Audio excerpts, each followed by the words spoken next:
नमस्कार दोस्तों, आज आपके सामने जो है 11A लेकर आया हूँ। ठीक है, तो दोस्तों चलिए 11A का ज़्यादा समय ना नष्ट करते हुए क्वेश्चन पे आ जाते हैं। क्वेश्चन में देखिए क्या लिखा हुआ है। यदि एक रेखा x, y और z अक्षों के साथ क्रमशः 45, 135 और 90 के कोण बनाती है तो इसकी द्विकोज्या क्या होगी।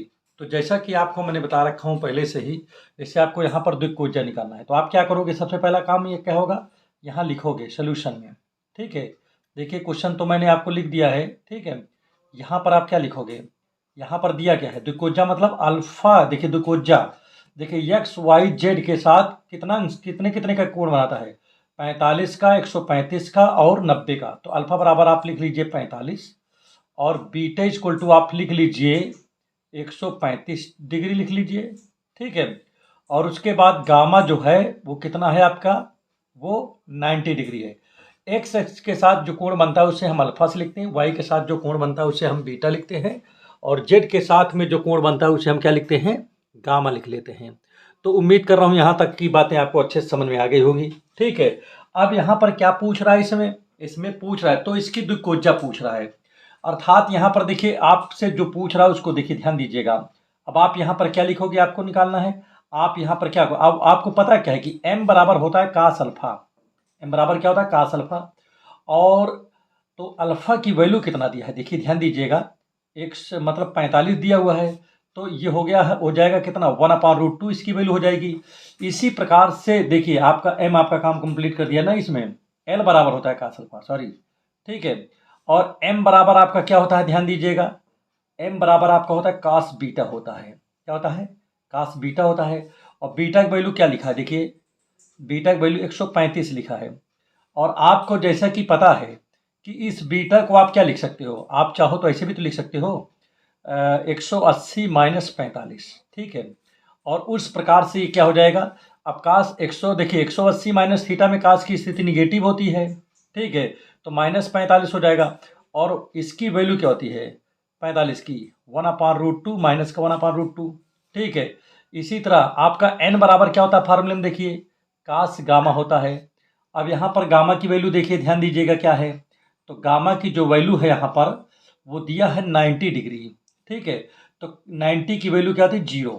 तो इस प्रकार से आपकी द्विकोज्या जो होगी वो कितना हो गया, ये 1/√2 और माइनस का 1/√2, दूसरा क्या, तीसरा क्या है, 0 है। द्विकोज्या का मतलब होता है डायरेक्शन कोसाइन। यहाँ पर आपको समझ में, ये आपके जो है डायरेक्शन कोसाइन है, LMN। ठीक है, क्लियर हो गया। तो द्विकोज्या पूछ रहा है अर्थात इसमें डायरेक्शन कोसाइन पूछ रहा है, तो आपका डायरेक्शन कोसाइन आपका ये निकल आया। ठीक है, आप चलिए इसके बाद नेक्स्ट काम करते हैं, देखते हैं कि किस प्रकार से क्या होने वाला है यहाँ पर।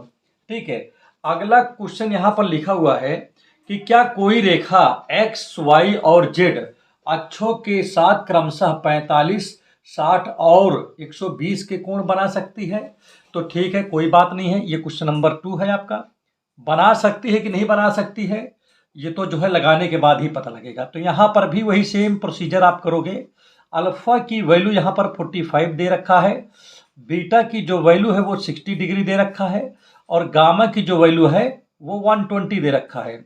ठीक है, अब यहाँ पर मैं क्या देख रहा हूँ कि हम लोगों को एक चीज़ ये पता है कि cos square alpha plus cos square beta plus cos square gamma. ठीक है, अगर इसकी वैल्यू 1 के इक्वल आ जाए तो ये हम मान लेंगे कि एक्स वाई जेड के साथ में रेखा जो है वो 45, 60 और 120 का कोण बनाती है। ठीक है, लेकिन जब इसके बराबर 1 आ जाए तो चलिए देखिए वैल्यू रखता हूँ, और रखने के बाद चेक करता हूँ क्या वास्तव में 1 आता है नहीं आता है। तो हो जाएगा कास स्क्वायर 45 हो गया, 45 हो गया, और यहाँ पर कास स्क्वायर आपका जो है 60 डिग्री हो गया, और यहाँ पर देखिए कास स्क्वायर आपका 120 हो गया। ठीक है, अब यहाँ पर ध्यान दीजिएगा, इसकी वैल्यू तो होती है भाई 1/√2 होती है कास 45 की, स्क्वायर लगा तो स्क्वायर लगा दिया, प्लस 60 की वैल्यू 1/2 होती है, इस पर भी स्क्वायर लगा था तो स्क्वायर लगा दिया, और यहाँ पर देखिए 1/2 है, इस पर भी देखिए स्क्वायर लगा दिया, क्योंकि कास जो है 120 मतलब 120 की वैल्यू होती है माइनस का 1/2। और जब इसको सॉल्व किया तो भाई रूट का स्क्वायर करोगे तो यही रह जाएगा जो अंदर है, और ये 1/4 है और ये भी 1/4 हो गया। तो इसको कुल मिलाकर जब हम सोल्यूशन कर रहे हैं तो देखिए क्या आएगा भाई। यहाँ पर देखिए तो 4 तो आपका एलसीएम हो ही गया है। अब 2 2 जा 4, 2 बार गया तो यहाँ तो 2 से मल्टीप्लाई कर दिया, 2 हो गया।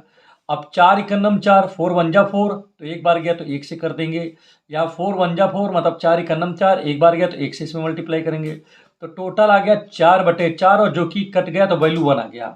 तो हम क्या लिखेंगे, अतः यह कोण क्या है बताइए, संभव है।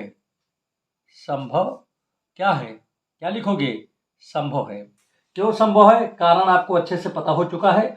संभव होने का एक ही कारण है कि इसके बराबर, देखिए आपको मैं पहले ही बता रखा हूं कि अगर ये इक्वल टू क्या चला जाए, इक्वल टू ये 1 के चला जाए तो ये संभव है, तो आपका ये संभव हो गया। तो ये बातें आपके अच्छे से समझ में आ गई होंगी। ठीक है, तो आपके 2 क्वेश्चन आपके अच्छे से क्लियर हो चुके हैं। चलिए ठीक है, कोई बात नहीं है। अब यहाँ पर 3rd नंबर पे आते हैं। 3rd नंबर देखते हैं किस प्रकार से क्वेश्चन नंबर 3rd किया जाएगा। ठीक है, 3rd में देखिए बहुत ही इजी है, इसमें कुछ आपको ज़्यादा नहीं करना है, केवल थोड़ा थोड़ा यहाँ पर जो है दिमाग लगाने की बात है। ठीक है, 3rd नंबर में क्या लिखा हुआ है क्वेश्चन में, ध्यान दीजिएगा। उस रेखा की दिक्कोज्या ज्ञात कीजिए जिसके द्विक अनुपात निम्नलिखित हैं, ये प्रश्न है। तो यहाँ पर देखिए एक सवाल लिखा हुआ है, क्वेश्चन नंबर 3 है ये।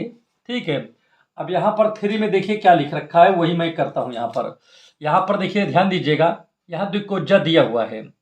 पहला क्वेश्चन यहाँ पर लिखा है, क्या लिखा है ध्यान दीजिएगा, 1, -2, -2 ये लिखा हुआ है। ठीक है, अब यहाँ पर देखिए, चलिए कोई बात नहीं, ये लिखा है तो इसके बाद का कार्यक्रम क्या होगा उसको हम समझते हैं यहाँ पर। तो अब यहाँ पर क्या पूछ रहा है, इसका द्विकोज्या पूछ रहा है। तो जब कभी भी इस तरह का क्वेश्चन आपका आ जाए और ये क्या है, उस रेखा का द्विकोज्या ज्ञात कीजिए जिसके द्विक अनुपात, ये द्विक अनुपात है जिसको बोलते हैं डायरेक्शन रेशियो। ये गिवन में डायरेक्शन रेशियो है और यहाँ पर डायरेक्शन कोसाइन आपको निकालनी है। तो आप क्या करोगे, यहाँ पर भी मानोगे, आप मान लोगे, क्या मानोगे भाई, a = 1 हो गया। ठीक है, b = -2 हो गया और c = भी -2 है। अब इसके बाद देखिए क्या करते हो, इसलिए अब अगला वर्क जो होता है वो आप करते हो क्या, स्क्वायर कर देते हो सबका, माने √, ये निकालते हो आप। ठीक है, तो देखिए इसकी वैल्यू क्या होगी। तो भाई जब यहाँ पर रखोगे आप तो 1 का स्क्वायर 1, 2 का स्क्वायर 4, यहाँ पर भी ये भी 4 हो गया और ये टोटल जा करके 4 4 8 1 9 9 हो गया, 9 का रूट आपका 3 हो जाएगा। तो अब अगर आपसे पूछ रहा है द्विकोज्या तो आप लिख दीजिए यहाँ पर द्विक है, यहाँ पर होगा दिक्कोज्या। तो दिक्कोज्या का फार्मूला क्या होगा भाई, कुछ नहीं होगा, जो यहाँ पर लिखा है 1 लिखा है तो 1/3 लिख दीजिए, ये 3 जो यहाँ पर आया है। फिर यहाँ 2 लिखा है ना यहाँ पर, तो इस -2 के भी /3 लिख दीजिए, यही 3। और क्या है अगला, यहाँ भी -2 है तो -2 यहाँ भी 3 लिख दीजिए। तो इस प्रकार से ये क्वेश्चन भी आपका हो गया कंप्लीट। ठीक है, तो उम्मीद कर रहा हूँ ये सब आपके अच्छे से समझ में आ रहे होंगे, इसमें कोई दिक्कत आपको नहीं हो रहा होगा। ठीक है, चलिए नेक्स्ट क्वेश्चन यहाँ पर समझने की कोशिश करते हैं कि नेक्स्ट क्वेश्चन हमारा है क्या।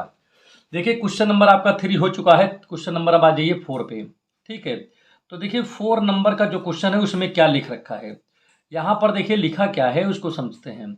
यहाँ पर लिखा है पॉइंट 2 लिखा है, निम्नलिखित बिंदुओं को मिलाने वाली रेखा का द्विक अनुपात ज्ञात कीजिए। एक पॉइंट आपका ए है और ये पॉइंट क्या लिख रखा है देख लीजिए, यहाँ पर 2, -1, 3 लिखा है। और दूसरा जो पॉइंट बी है वो देखिए यहाँ पर क्या दे रखा है, 3, 1, यहाँ पर 1 लिख रखा है। ठीक है, ये दिया हुआ है। अब यहाँ पर कह रहा है कि इसकी जो है क्या बताना है, इसका इस दोनों को मिलाने वाली रेखा का दिक्कोज्या ज्ञात कीजिए, मतलब डायरेक्शन कोसाइन बताना है इन दोनों पॉइंटों को मिलाने वाली। तो आप क्या करोगे, पहले निकाल लोगे इन दोनों पॉइंटों को मिलाने वाली रेखा का डायरेक्शन रेशियो। तो लिखोगे ए बी का, क्या लिखोगे, ए बी का द्विक अनुपात, क्या लिख दोगे, ए बी का द्विक अनुपात आपने यहाँ पर लिख दिया। तो क्या करते हो इसके लिए, आप छोटा सा काम करते हो, कुछ बहुत बड़ा काम नहीं है। आप जो है सेकेंड वाले से फर्स्ट वाले को सब्ट्रैक्ट करते हो, अर्थात 3 से 2 को सब्ट्रैक्ट कर देते हो और 1 से -1 को करोगे तो +1 हो जाता है और इस 1 से 3 को सब्ट्रैक्ट कर देते हो, यही करते हो आप बेसिकली। तो आपका टोटल यहाँ पर क्या आ जाता है, देखिए ध्यान दीजिएगा, यहाँ 1 आ जाएगा, यहाँ 2 आ जाएगा, यहाँ -2 आ गया। ठीक है, ये द्विक अनुपात आपको मिल गया। फिर से वही बात आ जाती है जो बात मैंने अभी इसके पहले बताया था आपको। आपको इसलिए अब क्या करोगे यहाँ पर, इसलिए यहाँ पर इसका वो निकालोगे, A square plus B square plus C square निकालोगे अंडर रूट में। तो जब इस तरह करोगे तो सेम वही चीज़ आ रहा है, 1 का स्क्वायर करोगे तो 1 आएगा, और 2 का स्क्वायर करोगे तो 4 आएगा, और ये 9 मतलब ये भी 4 आ जाएगा। तो 4 4 8 1 9, तो अंडर रूट में 9 आ गया, 9 का हो जाएगा 3। तो यहाँ पर क्या लिख दोगे, द्विक अनुपात, द्विकोज्या, द्विकोज्या। तो द्विकोज्या का फार्मूला क्या लगा दोगे आप बताइए जल्दी फटाफट यहाँ पर है, जो यहाँ पर लिखा है देखिए क्या लिखा, 1 2 -2, तो 1 लिखिए, कामा 2 लिख दीजिए, यहाँ -2, और सभी के अपान में क्या लिखोगे 3। तो ये इसे लिख दीजिए, यही आपका हो गया आंसर। ठीक है, तो उम्मीद कर रहा हूँ कि ये क्वेश्चंस आपके अच्छे से माइंड में चले जा रहे होंगे, अच्छे से आ रहे होंगे। ठीक है, अब इसके बाद आ जाता है क्वेश्चन नंबर 5। अब देखिए 5 नंबर वाले क्वेश्चन में अब आप करोगे क्या। ठीक है, देखता हूँ इसको किस प्रकार से सोल्यूशन यहाँ पर किया जाएगा, और उम्मीद कर रहा हूँ कि ये अच्छे से समझ में आ रहा होगा, इसमें कोई दिक्कत की बात नहीं हो रही होगी। ठीक है, अब यहाँ पर ध्यान दीजिएगा, क्वेश्चन में क्या लिखा है, दिखाइए कि बिंदु ए बी और सी सररेख है। अब यहाँ पर ए बी सी का मतलब क्या है, ए बराबर यहाँ पर ऑलरेडी लिख रखा है, क्या दे रखा है यहाँ पर, 2 -3 2 -3 -4। बी बराबर देखिए क्या दे रखा है, ध्यान दीजिएगा, 1 2 3 1 2 3, और जो सी है वो क्या दे रखा है, देखिए ध्यान दीजिएगा, 3, और यहाँ -8 है, और यहाँ -11 है, ये चीज़ दे रखा है। तो अब यहाँ पर कुल मिलाकर के एक बात यहाँ पर समझने की बात है। ठीक है, ज़्यादा इसमें दिमाग नहीं लगाना है। देखिए कह रहा है कि इनको दिखाना है कि ए बी सी तीनों क्या हैं, सररेख है, माने कोलिनियर हैं। तो निकालोगे क्या, रेखा किसका, ए बी की द्विकोज्या निकालो, ए बी का द्विक अनुपात निकाल लीजिए, द्विक अनुपात। अच्छा ठीक है, चलिए द्विक अनुपात की बात तो यहाँ पर हो गया। द्विक अनुपात का मतलब डायरेक्शन रेशियो निकालना है। तो अब यहाँ पर क्या करोगे, इसमें से इसको मैंने बी से ए को सब्ट्रैक्ट कर दोगे, कहने का मतलब बी से ए घटाओगे तो 1 है यहाँ पर, यहाँ 2 है, तो 1 से 2 चला गया, दूसरे से दूसरा सब्ट्रैक्ट हो जाएगा, तो 2 से कौन घटेगा, -3, तो माइनस माइनस प्लस का 3 हो गया, और 3 से 4 को घटाओगे तो 3 कामा -4 के मतलब +4 हो गया। तो इस प्रकार से यहाँ आ जाएगा -1 5 आ जाएगा, ये हो गया 7। ठीक है, आगे आप देखिए इसी प्रकार से BC का चलिए निकाल लेते हैं। तो यहाँ लिखोगे रेखा BC का द्विक अनुपात। ठीक है, तो BC का मतलब हो गया C से B को घटा देना है, तो पहले से पहला घटेगा, दूसरे से दूसरा घटेगा, तीसरे से तीसरा। तो इस प्रकार से 3 -1 हो जाएगा, -8 -2 हो जाएगा, और -11 -3 हो जाएगा। अब देखिए 3 से अगर 1 जाएगा तो यहाँ 2 बचेगा, यहाँ माइनस का 10 हो गया, और माइनस का 10 4 14 हो गया। तो दोस्तों आपका कुल मिलाकर के इतना काम तो कंप्लीट हो गया। अब एक चीज़ मैं देख रहा हूँ, क्या देख रहा हूँ कि अगर मैं क्या करता हूँ, बात समझिएगा, ये दोनों का देखिए समान रेशियो में है, इसका रेशियो इसका रेशियो, दोनों का रेशियो समान है, हाँ समान मतलब अगर हम कहें प्रोपोर्शनल है। ठीक है, और हिंदी में अगर कहें तो समानुपाती है, अनुपात समानुपाती है। तो अब यहाँ पर चाहे तो हम दिखा भी सकते हैं आपको। देखिए अगर मैं इससे इसको डिवाइड कर दूँ, माइनस से 2 को, तो 1/2 आएगा, दूसरे को दूसरे से कर दें 5/-10 है, तीसरे को तीसरे से कर दें तो 7/-14 है। अब आप क्या देख रहे हो, कि भाई देखिए इसको काटोगे, 5 1 जा 5 5 2 जा 2 5 2 जा 10, तो ये भी -1/2 आएगा, 7 का नाम 7 7 दूनी 14, ये भी -1/2 आएगा। तो इसका मतलब क्या होगा कि दोनों आपस में क्या है, इक्वल ही है। तो यहाँ पर लिख सकते हो, अर्थात द्विक अनुपात क्या है बताइए, समानुपाती हैं, समानुपाती को कहते हैं प्रोपोर्शनल। ठीक है, क्या है, प्रोपोर्शनल। तो यहाँ पर हम लिखेंगे इसलिए क्या लिख देंगे कि AB जो है, AB और BC भाई समान प्रोपोर्शनल में है ना। ठीक है, दोनों का समान, इसका अनुपात इनका अनुपात, दोनों का अनुपात द्विक अनुपात अगर क्या हो जाए, समानुपाती हो जाए, तो इसका मतलब AB और BC क्या है, समांतर रेखाएं हैं। समांतर को बोलते हैं पैरेलल, समांतर रेखाएं हैं। ठीक है, क्लियर हो गया, नहीं हो गया। अब यहाँ पर लेकिन एक चीज यहाँ पर और देखने को मिल रहा है, समांतर तो है लेकिन दोनों में B कॉमन है, तो यहाँ पर लिख देंगे लेकिन इनमें इनमें बिंदु बी क्या है, उभयनिष्ठ है, उभयनिष्ठ है। उभयनिष्ठ को बोलते हैं क्या, कॉमन है, ठीक है। तो इनमें जो बी है वो क्या हो गया, उभयनिष्ठ हो गया। जब ये उभयनिष्ठ हो गया तो अब यहाँ पर क्या होने वाला है, देखिए ध्यान दीजिएगा। उभयनिष्ठ का मतलब क्या है, यहाँ पर क्या हो जाएगा, ठीक है। तो जब उभयनिष्ठ हो जाएगा तो इसका तात्पर्य क्या होगा, उसको हम यहाँ पर थोड़ा सा समझने की कोशिश करते हैं। उभयनिष्ठ अगर हो गया तो इसका मतलब यही हो जाएगा कि ए जो है कामा बी और जो सी है क्या हो जाएगा, सररेख हो जाएगा। सररेख का मतलब कोलिनियर, सररेख, सररेख, सररेखीय लिख दें, सररेखीय है, ठीक है। तो इस प्रकार से देखिए आपके ये क्वेश्चन कंप्लीट हो गए, ठीक है। ये क्वेश्चन नंबर आपका 5 था। अब आइए जो है नेक्स्ट क्वेश्चन देखते हैं। नेक्स्ट क्वेश्चन किस प्रकार से लगता है देखते हैं इसके बारे में, ठीक है। तो ना जो अगला क्वेश्चन है क्वेश्चन नंबर 6, ठीक है। देखिए इसमें क्या लिखा हुआ है, इसमें लिखा है उस रेखा के बीच कोण ज्ञात कीजिए जिनके द्विक अनुपात निम्नलिखित है, ठीक है। अब यहाँ पर ध्यान दीजिएगा कैसे क्या होगा। यहाँ पर बहुत ही वीआईपी जो है क्वेश्चन आपके सामने आ गया है ये वाला, ठीक है।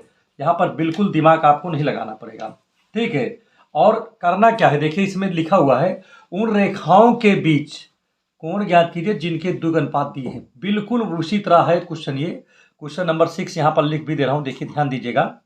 यहाँ पर देखिए क्या लिखा है, एक पॉइंट आपका, तो देखिए फर्स्ट क्वेश्चन लगा रहा हूँ, बाकी इसी तरीके से बाकी भी है। जैसे लिखा है 2,3,6 ये लिखा है।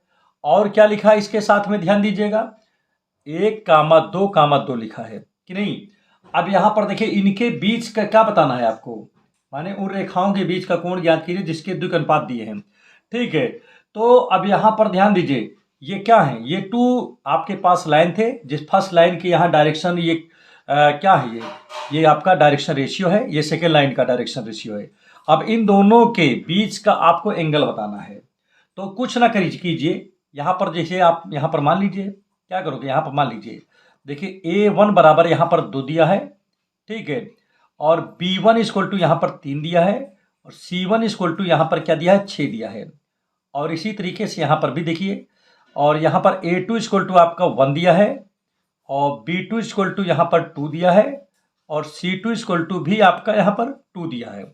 इनके बीच का एंगल आपको निकालना है, कुछ नहीं करना है आपको। एक फार्मूला होता है cos थीटा इक्वल टू क्या होता है, A1 into A2 plus B1 into B2 plus C1 into C2, और अपॉन में क्या होता है under root A1 square plus B1 square plus C1 square, ठीक है।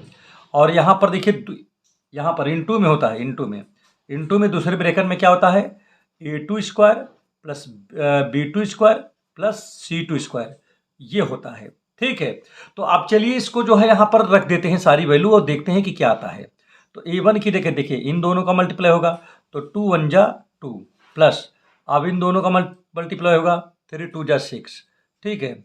और उसके बाद देखिए यहाँ पर क्या होगा, उसके बाद देखिए और 6 2 जा कितना हो जाएगा, ये 12 हो जाएगा। तो 6 दूनी 12 हो गया यहाँ पर, ठीक है। नीचे देखिए अपॉन में देखिए यही चीज़ क्या होने वाला है, ध्यान दीजिएगा। अब यहाँ पर ध्यान दीजिएगा भाई, तो अब जब करोगे यहाँ पर तो देखिए क्या होगा, 2 का स्क्वायर 4 हो जाएगा, 3 के स्क्वायर 9 हो जाएगा, 6 के स्क्वायर 36 हो गया।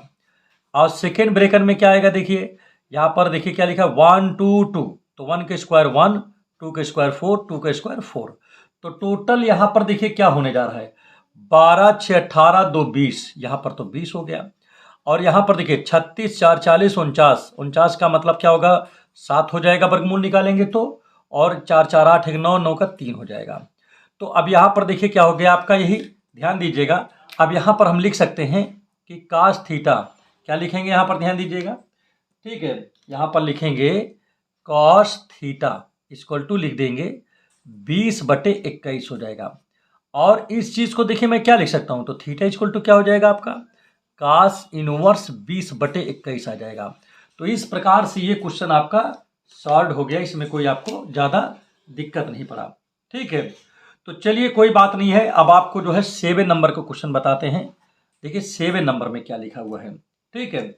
7 नंबर में लिखा है निम्नलिखित सदिशों के बीच का एंगल बताइए। सदिश दिया है मतलब वेक्टर ए दिया हुआ है, ये क्या दिया है देखिए ध्यान दीजिएगा, 2i दिया है, कैप है ऊपर और प्लस यहाँ पर लिखा है, सॉरी माइनस लिखा है, प्लस नहीं, 6j कैप लिखा हुआ है।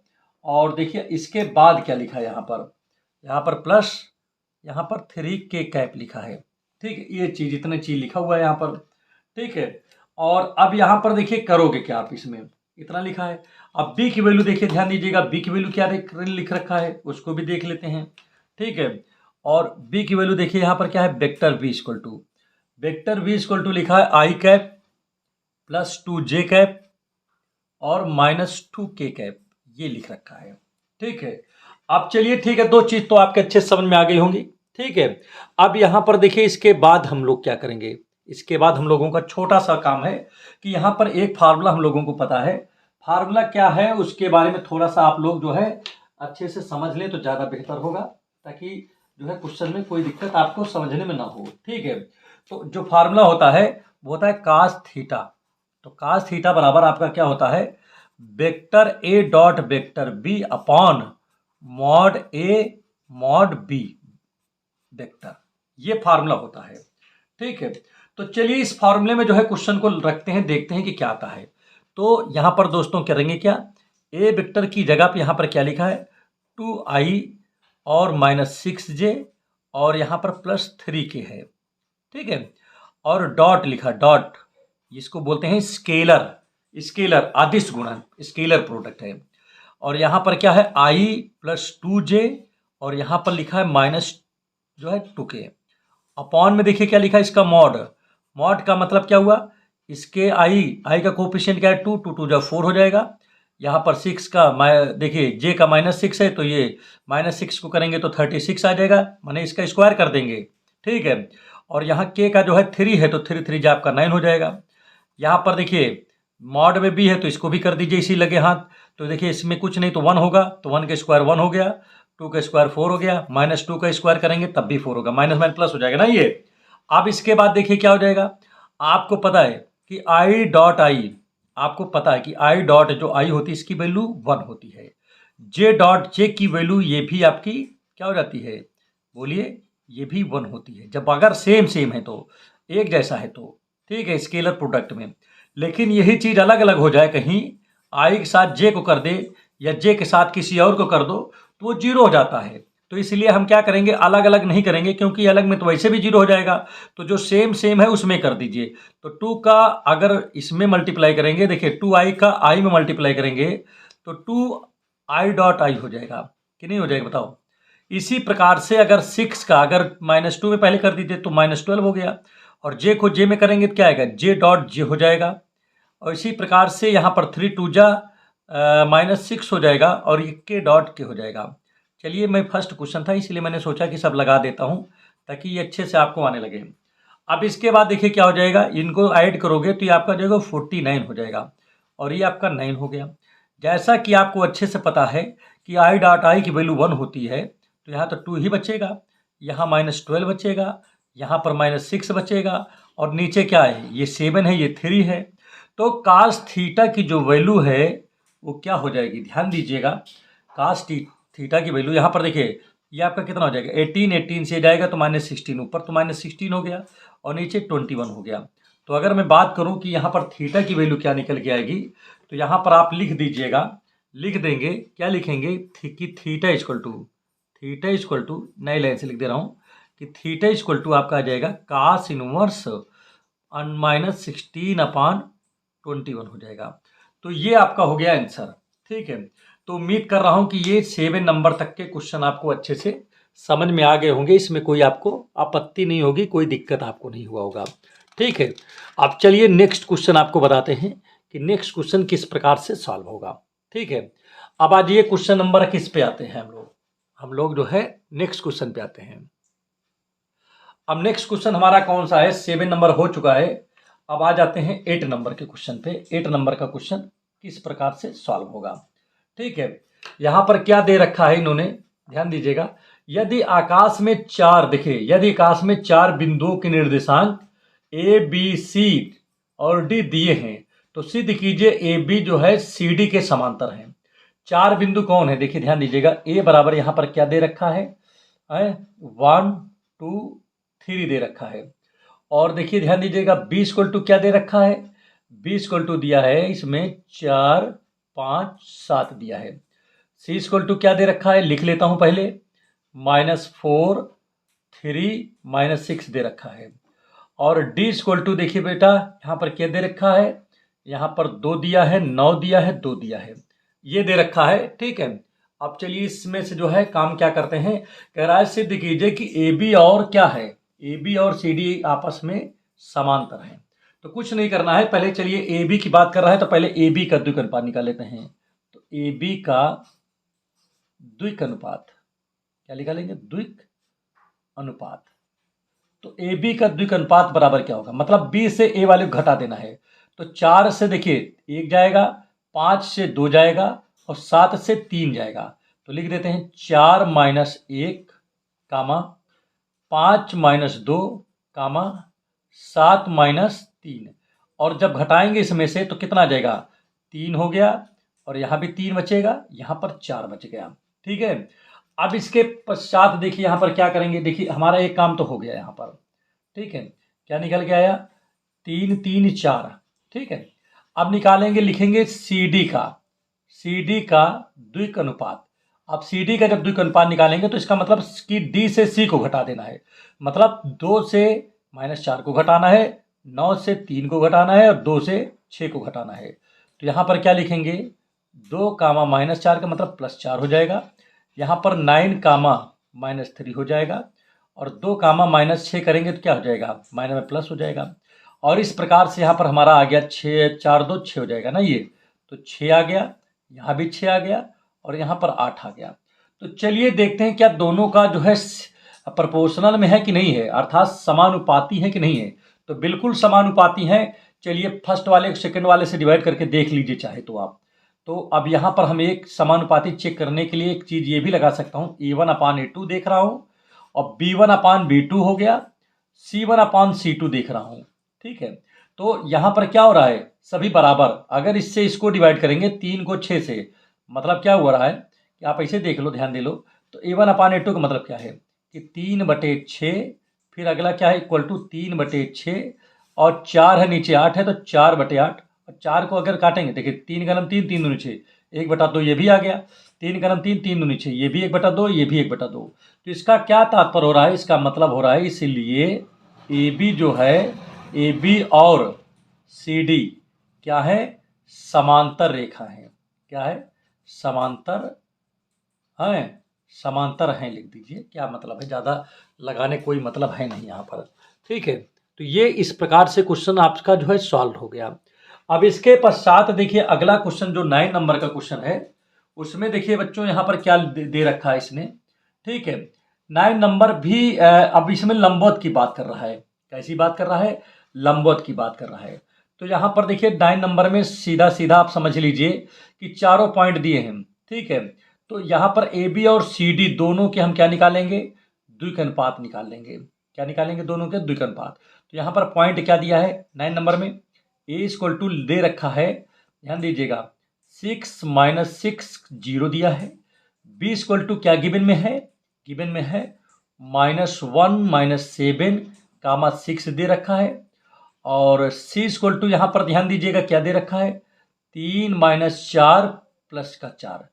और दूसरी चीज़ क्या दे रखा है, यहाँ पर है 2 कामा -9 कामा 2, ये आपका है डी इक्वल टू दे रखा है।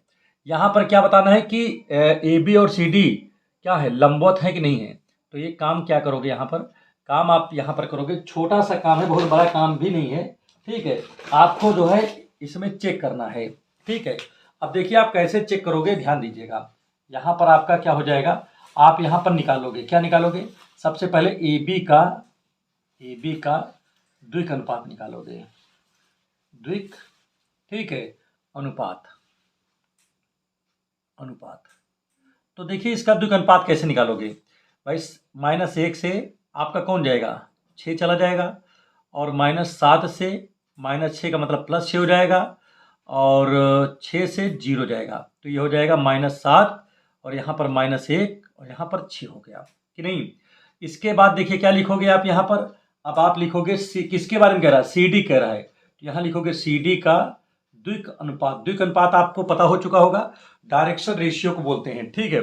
अब यहाँ पर देखिए क्या हो जाएगा, सी डी के बीच में निकालिए, तो डी से सी को घटाना है, तो 2 से कौन जाएगा, -3 जाएगा, -9 से कौन जाएगा, प्लस का -4 जाएगा, तो माइनस प्लस हो गया ना ये, और यहाँ 2 से 4 जाएगा, तो इस प्रकार से यहाँ इसमें से इसको घटाओगे तो -1 आ जाएगा, और इसमें से ये जाएगा तो -5 आ जाएगा, और यहाँ पर देखिए ध्यान दीजिएगा आपका क्या हो जाएगा, इसमें से ये जाएगा तो -2 हो जाएगा। तो यहाँ पर ध्यान दीजिएगा, यहाँ पर आया क्या है, यहाँ पर आया -1 आ गया है, -5 आ गया है, -2 आ गया है।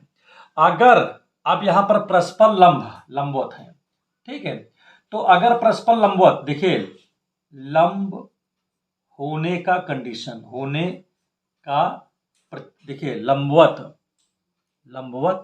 होने का प्रतिबंध क्या होता है, प्रतिबंध बताओ जल्दी से, A1 A2 plus B1 B2 plus C1 C2 equal to 0।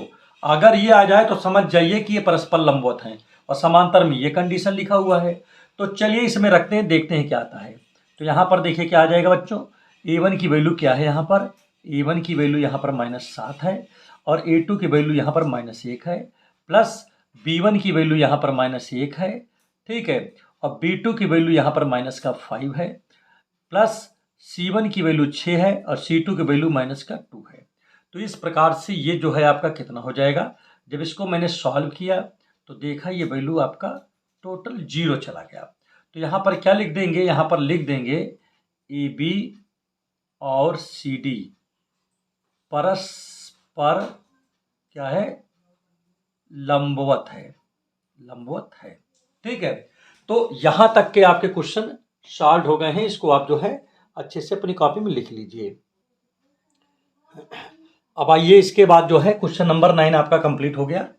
अब क्वेश्चन नंबर जो है 9 के बाद आते हैं 10 पे, और देखते हैं 10 नंबर का क्वेश्चन हमारा किस प्रकार से सॉल्व होगा, ठीक है। क्वेश्चन नंबर 10 में आ जाइए, यहाँ पर लिखा क्या है, एक सदिश इसके द्विक अनुपात क्या दिए हुए हैं, मतलब डायरेक्शन रेशियो दिए हैं, देखिए 2 -3 6, और परिमाण जो है 21 है। सदिश ज्ञात कीजिए। तो यहाँ पर देखिए क्या क्या दिया है, पहले इसको समझो। यहाँ A1 देखिए, A बराबर यहाँ पर 2 दिया है, B बराबर यहाँ पर -3 दिया है, और C बराबर यहाँ पर 6 दिया है, ठीक है। तो आपको तो पता है कि चलिए इसका फिर इसके बाद ये निकाल लेते हैं, ठीक है, √A² B² और C² ये निकालते हैं। A की जगह 2 जब रखेंगे 2 रखेंगे तो 4 हो जाएगा, B की जगह -3 रखेंगे तो प्लस का 9 हो जाएगा, और यहाँ 36, और ये हो जाएगा टोटल 49, और इसका हो जाएगा 7, ठीक है। इतनी बातें तो आपको अच्छे से पता है। तो चलिए इसका क्या निकाल लेते हैं, R माने एकांक सदिश यूनिट वेक्टर निकाल लेते हैं। तो क्या हो जाएगा भाई, देखिए यहाँ पर 2 लिखा है, यहाँ 7 लिखा है, तो हो जाएगा 2/7 I हो जाएगा, प्लस, और यहाँ -3 लिखा है, यहाँ 7 लिखा है, तो -3/7, और ये हो जाएगा J हो जाएगा, और प्लस यहाँ 6 लिखा है, यहाँ 7 लिखा था, 6/7, यहाँ K हो गया, नहीं हो गया। अब आगे देखिए क्या हो जाएगा इसके बाद, और आगे क्या लिखा है, यहाँ पर कुछ चीज़ें दी हुई है। अब मॉडुलस जो है, ये मॉडल, इसकी वैल्यू 21 दिया है, ठीक है बच्चों। तो हमको क्या पता है कि वेक्टर R जो होता है किसके बराबर होता है, मॉड में R वेक्टर इंटू ये इसके बराबर होता है। तो इसकी वैल्यू तो यहाँ पर 21 देने हैं, और इसकी वैल्यू देखिए क्या है, इसकी वैल्यू तो ये ऊपर निकला है 2/7 I -3/7 J और प्लस 6/7 K, इसकी वैल्यू हो गई। तो बच्चों इस प्रकार से ये क्वेश्चन आपका सॉल्व हो गया, इसमें कोई दिक्कत की बात हमको नहीं समझ में आ रहा कि आ रही होगी, आपको सारे क्वेश्चन आपका कंप्लीट हो गया है, ठीक है। अब इसके बाद देखिए नेक्स्ट क्वेश्चन जो है वो कौन सा है, वो 11 नंबर है। 11 नंबर देखिए किस प्रकार से लगेगा। 11 नंबर बहरहाल हमने बता ही रखा हूँ कि जो है देखिए इसमें सब कुछ दिया हुआ है, ठीक है। इसमें कोण बताना है, तो कोण तो बता ही लोगे ना इसमें, ठीक है। अब देखिए, नहीं तो लाओ लगा देता हूँ, ये क्वेश्चन इसका भी हो जाता है, कहे लिए रह जाए। तो यहाँ पर देखिए क्या है, वह कोण ज्ञात कीजिए ठीक है, मैं क्या लिखा है, वह कोण ज्ञात कीजिए जो निम्नलिखित सदिश प्रत्येक निर्देशांक अक्ष से बनाते हैं। मतलब क्या हो रहा है, यहाँ पर लिखा है कि मतलब कोण बताना है सभी में से, देखते हैं क्या होता है। तो यहाँ पर देखिए पहली बात तो क्या लिखा है, इसको मान लीजिए, माना, क्या मानेंगे, ए बराबर, वेक्टर ए बराबर यहाँ पर क्या लिखा है, 2i कैप लिखा है, प्लस जे कैप लिखा है, और यहाँ पर प्लस 3k कैप लिखा है। ठीक है, अब इसके बाद देखिए ध्यान दीजिएगा क्या लिखा हुआ है, इतनी तो बातें ठीक है ना। और यहाँ पर और ध्यान दीजिएगा, थोड़ा सा ध्यान दीजिए। अब यहाँ पर इसका चलिए मॉड निकाल लीजिए तुरंत फट से। जब इसका मॉड निकलेगा तो क्या हो जाएगा, 2 दूना 4, जे का 1 है तो 1 हो जाएगा, 3 का ये 9 हो जाएगा, तो 9 1 10 4 14, आपका ये हो गया √14 हो गया। ठीक है, अब यहाँ पर आपको क्या निकालना है, ये निकालना है। ठीक है, इसकी वैल्यू तो क्या हो जाएगा, ये आ जाएगा अपॉन में मॉड ये हो जाएगा कि नहीं। तो चलिए इसकी वैल्यू रखते हैं, क्या हो जाएगा, 2i कैप प्लस जे कैप, और यहाँ पर 3k कैप हो गया, और अपान में √14 हो गया। तो अब इस चीज़ को क्या लिख सकते हैं, 2i अपॉन ये √14 हो सकता है, और प्लस यहाँ पर j अपॉन क्या हो जाएगा, 1 तो है ही है, यहाँ भी √14 हो सकता है, और यहाँ पर 3 अपॉन √14, और यहाँ पर k हो गया। ठीक है, इतनी बातें तो आपको अच्छे से समझ में आ गई होंगी, उम्मीद कर रहा हूँ।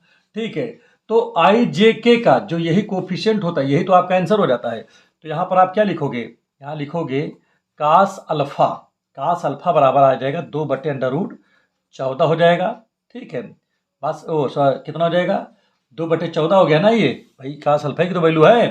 ठीक है, तो यहाँ से अगर अल्फा की वैल्यू आप निकाल लो तो क्या हो जाएगा, कास इनवर्स 2/√14 हो गया।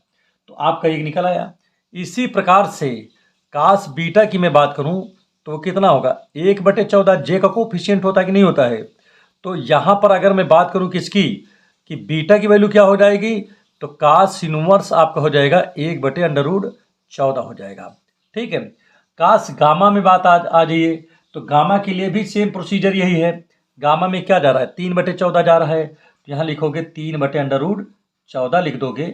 तो इस प्रकार से जो गामा होगा वो किसके बराबर होगा, कास इनवर्स 3/√14 के बराबर हो जाएगा। ठीक है, तो ये आप इस प्रकार से आपका ये क्वेश्चन कंप्लीट हो गया बहुत ही आसान तरीके से। अब आइए क्वेश्चन नंबर जो है नेक्स्ट आते हैं, बहुत ही बेहतरीन एक क्वेश्चन हमारे सामने है, क्वेश्चन नंबर 12। ठीक है, बहुत ही छोटा सा क्वेश्चन है, बेहतरीन क्वेश्चन है। ठीक है, इसको समझने की जरूरत है आपको। देखिए यहाँ पर देखिए क्या लिखा है, उन रेखाओं के बीच का कोण ज्ञात कीजिए जिनकी दिक्कोज्याय निम्नलिखित प्रकार से संबंधित है। और दिया है, इसमें 2 क्वेश्चन दिए हैं। क्वेश्चन क्या है, 3l + m + 5n = 0, और नीचे क्या लिखा है, 6mn - 2nl + 5lm = 0, ये लिखा हुआ है। तो आप यहाँ पर क्या लिखोगे, आप यहाँ पर पहले बात तो समीकरण लिख दीजिए। ठीक है, तो देखिए समीकरण क्या दिया है यहाँ दिया है 3l + m, और यहाँ पर बेटा दिया है 5n दिया है = 0। ये आपका क्वेश्चन नंबर फर्स्ट हो गया। सेकेंड क्वेश्चन यहाँ पर देखिए क्या लिखा है, 6mn दिया हुआ है और -2nl लिखा है। ठीक है, और 5l और m है यहाँ पर, और ये भी =0 है, तो ये हो गया 2 नंबर। तो यहाँ पर आप समझने की कोशिश कीजिए, आप क्वेश्चन को क्या करना होगा यहाँ पर। तो समीकरण आप एक उठाइए इसमें से, तो लिखोगे समीकरण 1 से। ठीक है, तो 1 में क्या है आपका, तो यही है ना, क्या है, m + 3l और +5n है =0। तो आप क्या करोगे यहाँ पर, आप यहाँ से m की वैल्यू निकाल लो। तो m की जब वैल्यू निकालोगे तो m बराबर क्या हो जाएगा, ये उधर जाएगा, ये भी उधर जाएगा, तो माइनस आगे लगा करके भाई सीधा इसे पूरा उठा के वहाँ ले जाता हूँ, तो जब उधर ले जाऊँगा तो माइनस हो जाएगा, ये हो जाएगा 3l + 5n हो गया। बताओ यहाँ तक समझ में आ गया होगा। अब देखिए क्या करोगे, अब m का मान कहाँ रखना है, समीकरण 2 में रख दीजिए, 2 में रखने पर। ठीक है, तो बेटा यहाँ पर 2 में कैसे रखोगे आप, चलिए रखना दिखाते हैं आपको। यहाँ क्या लिखा है, 6 लिखा है, तो 6 लिख दिया। और यहाँ पर देखिए ध्यान दीजिएगा क्या लिखा है, समीकरण 2 कहाँ पर है, ये 2 है ना, mn लिखा है ना यहाँ पर। ठीक है, तो चलिए यहाँ पर देखते हैं किस प्रकार क्या होने वाला है यहाँ पर।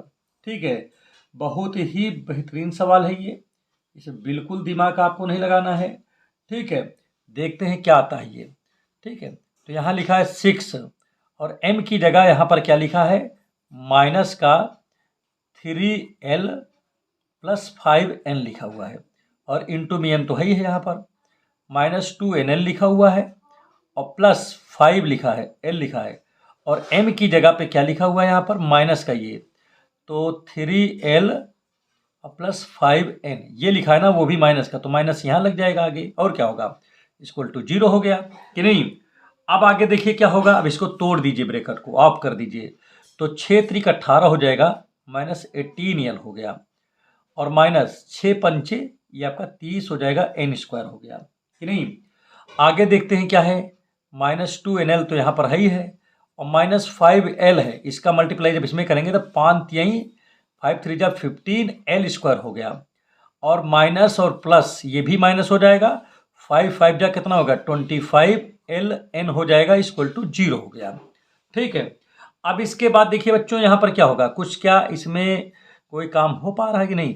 अच्छा एक चीज़ और देखिए, 18 दो कितना हो गया ये 20, और इधर भी कुछ है, ठीक है, ये हो गया 45, और यहाँ पर देखिए पहले इसको लिख लो, थोड़ा सा तो बताया हम पहले, यहाँ माइनस का 30n² आ रहा है, और उसके बाद यहाँ पर माइनस का 45ln आ रहा है, और माइनस का कितना आ रहा है 15l² आ रहा है, इक्वल टू यहाँ 0 गया। अब एक काम करिए, इसमें पूरे में जो है माइनस से मल्टीप्लाई कर दीजिए, या माइनस ऐसे भी कर सकते हो, माइनस से क्या करोगे, सीधा सीधा ना इसमें 15 से ही भाग कर दीजिए, ज़्यादा बेटर रहेगा। तो -15 से भाग कर दीजिए, लिख दे रहा हूँ, -15 से भाग दे दीजिए, डिवाइड कर दीजिए, ठीक है। जब -15 से आप जब डिवाइड करोगे तो यहाँ पर देखिए बच्चों क्या आ जाएगा, यहाँ पर आ जाएगा आपका 15 दूनी तो 2n² आ जाएगा, और 15 तिहाई 3nl आ जाएगा, और ये प्लस का कितना आ जाएगा 15 1 15, तो यहाँ कुछ नहीं बचेगा, केवल यहाँ पर l² बचेगा, इक्वल टू 0। अब एक काम करिए, चलिए इसका फैक्टर करते हैं हम लोग, ठीक है। तो मल्टीप्लाई कर दें तो देखिए क्या आ जाए, 2n² l² आ जाए, जोड़ दें तो 3nl आ जाए, तो बिल्कुल अच्छा है भाई। तो यहाँ पर क्या लिखेंगे, 2n² है ही है, इसको चाहे तो ऐसे भी तो लिख सकते हो, क्या क्या लिखना चाह रहे हो, यहाँ पर हम चाहें तो लिख दें 2nl, बात समझिएगा, और प्लस nl, ln मतलब वही, और यहाँ पर क्या लिखा है देखिए, l² है ही है, यहाँ पर नहीं लिख सकता क्या भाई, इन दोनों को जोड़ोगे तो 3ln हो जाएगा, और गुणा कर दोगे तो देखिए इन दोनों के गुणा के बराबर भी आ गया, माने 2n² से और इसका n² गुणा करोगे तो आपको गुणा में मतलब क्या आना चाहिए, इन दोनों गुणा करो कितना आ गया, आपका आ गया 2n² और l² ये आना चाहिए, और जोड़ने पर कितना आना चाहिए 3ln आना चाहिए, ये तो आना चाहिए। तो देखिए दोनों चीज़ आ गया इसमें। अब एक काम करिए, ब्रैकेट को आप कर ही दे रहा हूँ, तो यहाँ 2n² है, और l, ठीक है 2ln, और यहाँ पर तो ln है ही है, इसको ब्रेकर लगाने कोई मतलब नहीं था, पहले ही लगा रखा था, इसलिए जो है कोई दिक्कत नहीं है। अब इसमें कुछ कॉमन दिख रहा है मेरे को, क्या दिख रहा है 2n कॉमन दिख रहा है, तो n प्लस l आ गया, और यहाँ पर देखिए कुछ नहीं दिख रहा है, तो यहाँ पर कुछ तो दिख ही रहा है भाई, l दिख रहा है, तो यहाँ भी n प्लस l आ गया, तो अब इक्वल टू 0 है, तो एक ब्रैकेट में देखिए क्या आ जाएगा n प्लस l आ जाएगा, और दूसरे वाले ब्रैकेट में आ जाएगा 2n प्लस l आ गया, ठीक है। तो इस प्रकार से आपका यहाँ तक का काम फिट हो गया है, अब कोई दिक्कत की बात यहाँ पर नहीं है। तो चलिए पहला वाला उठाते हैं, यहाँ लिखते हैं यदि, क्या लिखेंगे n plus l equal to 0 जब लिखेंगे तो क्या आएगा देखिए, तब n बराबर माइनस का l आएगा, आएगा कि नहीं आएगा, और जब माइनस का l आ गया तो क्या होगा, तब क्या होगा भाई, ये वैल्यू कहाँ रखेंगे, ये वैल्यू हम कहाँ रखेंगे, तो ये वैल्यू हम रखेंगे जहाँ पर m की वैल्यू निकाला है, यहाँ पर रखेंगे।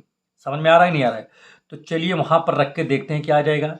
तो इसीलिए क्या हो जाएगा, m बराबर आपका क्या हो जाएगा, माइनस तो ही है, ठीक है, यहाँ 3l भी लिखा है और 5 लिखा है, और n की जगह पे -l आ गया, तो यहाँ पर माइनस का l लिख देंगे, तो कितना आ जाएगा -5l, और इसमें से जाएगा तो माइनस का 2l हो जाएगा, और जब बाहर निकालेंगे तो ये आपका क्या बन जाएगा, देखिए ध्यान दीजिएगा, आप इसको चाहो तो ऐसे लिख सकते हो तो ज़्यादा बेटर होगा। तो यहाँ पर 3 में से ये जाएगा तो यहाँ पर हो जाएगा, देखिए माइनस का है ना ये वाला, ठीक है। तो अच्छा ठीक है, कोई दिक्कत नहीं है भाई, यहाँ पर तो अच्छे से आपको आ ही रहा होगा। ठीक है, तो यहाँ पर देखिए, यहाँ पर आ जाएगा माइनस का, कितना आ जाएगा, माइनस की वैल्यू देखिए यहाँ 5 है, ये इतना है, तो -2 एल आ गया। कितना आ गया, -2 एल आ गया। ठीक है, अब जब -2 एल आ गया यहाँ पर, ठीक है, तो अब आगे हम लोग क्या कर सकते हैं इसमें भाई, जैसे -2 एल आ गया। ठीक है, और अब यहाँ पर एक सिस्टम हो सकता है। अच्छा, एक चीज़ और भी है, मान लीजिए आपके माइंड में आ गया कि सर हमको इसमें नहीं, हमको तो क्या नाम कि उसमें कन्वर्ट करना है, क्या कहते हैं कि हमको तो एन में बताना है, तो आप एन में भी बता सकता हूँ। देखो मैं इसको काट दे रहा हूँ, उसी में कर देता हूँ आपके लिए। ठीक है, ताकि कोई दिक्कत ताकि ना होने पाए। तो देखिए ये वैल्यू एम बराबर क्या था आपका, यहाँ पर लिखा है ना, ये देखिए, तो माइनस में देखिए क्या लिखा है, माइनस तो आगे है ही है, यहाँ पर क्या लिखा है, 3 लिखा है। ठीक है, प्लस का 3 है, और देखिए यहाँ पर क्या है, एल बराबर -n है, तो यहाँ -n रख दीजिए भाई, चूंकि आप यहाँ पर रखोगे ना एल की जगह पे, तो भाई माइनस इधर चला जाएगा आपके लिए। ठीक है, तो और बाकी में क्या लिखा है, +5n लिखा है। तो यहाँ पर देखिए कितना बचेगा, ये माइनस का हो गया 2, तो यहाँ पर माइनस का 2n बच जाएगा। कितना बच जाएगा, माइनस का 2n। हो गया नहीं हो गया, तो चलिए इतने से हो गया। और इधर वाला देखते हैं, और दूसरा वाला क्या लिखा है यहाँ पर, ये लिखा है, इससे अगर इसके इक्वल टू 0 रखते हैं, जैसे इसके इक्वल 0 रखते हैं, तो यहाँ पर देखिए क्या आ जाएगा, एल बराबर माइनस, एल बराबर आ जाएगा -2n आ जाएगा कि नहीं। तो यहाँ पर देखिए क्या होता है, तो जब हो गया तो m बराबर, ये देखिए क्या हो जाएगा, m वाले में रखते हैं इसको, तो यहाँ पर क्या आ जाएगा, यहाँ पर क्या लिखा है देखिए, ध्यान दीजिएगा, माइनस लिखा है तो माइनस लिख दिया, 3l लिखा है तो लिख दिया। ठीक है, और प्लस, प्लस भी लिख दिया। अब यहाँ पर देखिए क्या लिखा, 5n लिखा है, क्या लिखा है, 5n। तो आप इसमें क्या कर सकते हो, ठीक है, तो आप पहले लिख लो ना इसको, पहले 5n है। अब वैल्यू चलते रखते हैं, देखते हैं क्या आता है। तो यहाँ पर देखिए -3, और l बराबर यहाँ 2n लिखा है, क्या निकला है, माइनस का 2n, और प्लस का 5n तो है ही है। तो यहाँ पर देखिए क्या आ जाएगा, माइनस है ही है, ये 3 2 जा -6n हो जाएगा, यहाँ पर 5n लिखा हुआ है। अब यहाँ पर क्या बचेगा, -n, तो हो जाएगा क्या, आपका प्लस का ही हो जाएगा। अब दोनों से देखिए हमको क्या दिख रहा है, दोनों में ध्यान दीजिएगा, अब क्या होगा इसमें भाई, देखिए अब एक सिस्टम यहाँ पर बनाते हैं, एल एल किसके बराबर है, ध्यान दीजिएगा यहाँ पर, देखिए एल बराबर -n के है, ठीक है, और m जो है वो इसके बराबर है कि नहीं। तो मैं इस चीज़ को क्या लिख सकता हूँ, ध्यान दीजिएगा, अगर मैं लिखता हूँ l, ध्यान दीजिएगा, l, m और n, दोनों तीन चीज़ को यहाँ भी लिखिए, और यहाँ भी लिख रहा हूँ l, m और m।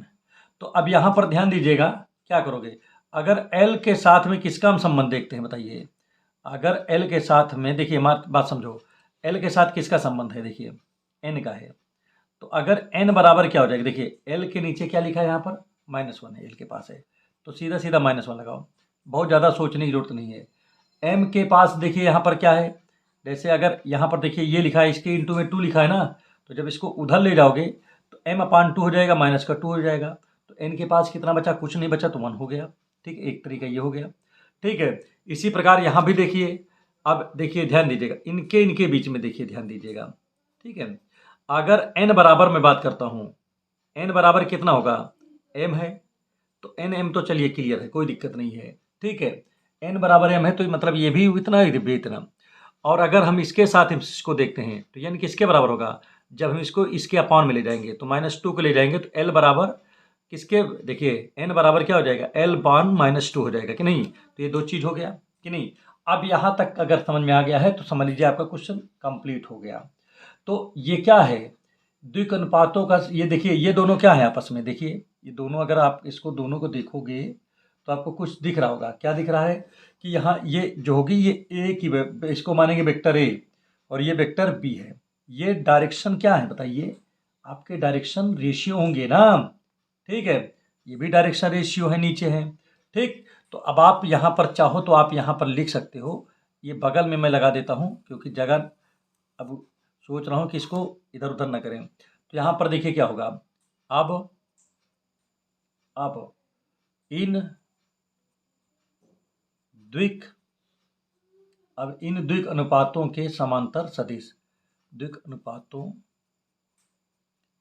के समांतर सदिश, ठीक है। तो क्या इस कैसे निकालोगे बताओ? वेक्टर ए लिखोगे पहले, तो वेक्टर ए बराबर क्या आएगा? -i-2j प्लस के। हो गया नहीं हो गया? वेक्टर बी बराबर क्या हो जाएगा बताओ जल्दी से? -2i और प्लस जे और प्लस के। ठीक है, इनके बीच का एंगल बताना है। तो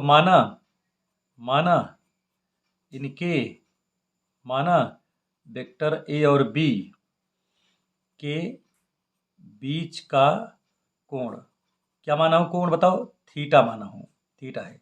तो कास थीटा इक्वल टू क्या आ जाएगा बताओ? Vector A dot vector B upon mod A mod B, ये हो जाएगा। तो यहाँ रखिए, अब डायरेक्ट मैं करूँगा, ठीक है। तो क्या हो जाएगा? ये हमारा हो जाएगा, ए की वैल्यू क्या है? -i और -2j और यहाँ पर प्लस के, ठीक है। और डॉट कितना है? डॉट है -2i, ठीक है, प्लस जे प्लस के। मॉड में देखिए क्या होगा? इसी का 1 के स्क्वायर 1, 2 के स्क्वायर 4, 1 के स्क्वायर 1। इसमें क्या आएगा? 4 1 प्लस 1, ये 6 आएगा ना, बाहर निकल आएगा। तो 1 और -2 तो हो जाएगा प्लस का 2 और माइनस का 2, यहाँ पर ये है तो माइनस का 2 हो जाएगा। और ये यहाँ पर 1 आ गया और नीचे क्या आ जाएगा? 6 कट गया तो 1/6 आ गया कि नहीं? तो थीटा इक्वल टू क्या आ जाएगा? cos inverse 1/6। तो ये आपका आंसर हो जाएगा। तो दोस्तों ये कितना आसान था, ठीक है। अब इसको, लेकिन आप इसको अच्छे से लगा लीजिएगा, ठीक है। इसमें बिल्कुल जो है लापरवाही मत करिएगा, क्योंकि ये सवाल जो है बहुत ही बेहतरीन है, इसमें आपको ज़्यादा दिमाग नहीं लगाना पड़ा, ठीक है। अब चलिए इसके बाद जो है नेक्स्ट क्वेश्चन देखते हैं। नेक्स्ट क्वेश्चन जो है नेक्स्ट नंबर पे है, ठीक है। कौन सा नंबर है वो जो है आपका जो नेक्स्ट क्वेश्चन है, बेहतरीन सवाल है ये भी, ठीक है। बेहतरीन सवाल क्यों बोल रहा हूँ, अभी आप खुद देखोगे कि हाँ वास्तव में ये बेहतरीन ही है, ठीक है। इसमें आपको बिल्कुल कुछ नहीं करना पड़ा।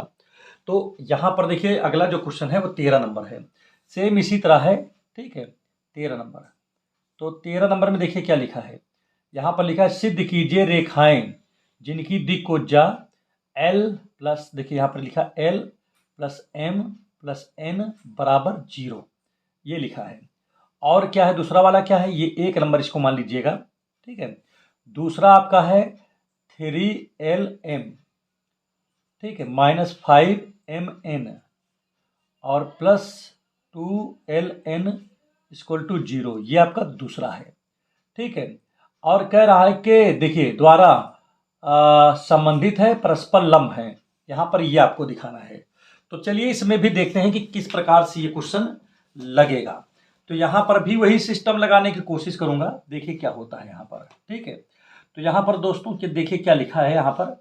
अब यहाँ पर हम समीकरण 1 उठाते हैं, समीकरण 1 से। एक इसमें कौन सा समीकरण है ध्यान दीजिएगा, ये ऊपर वाला है।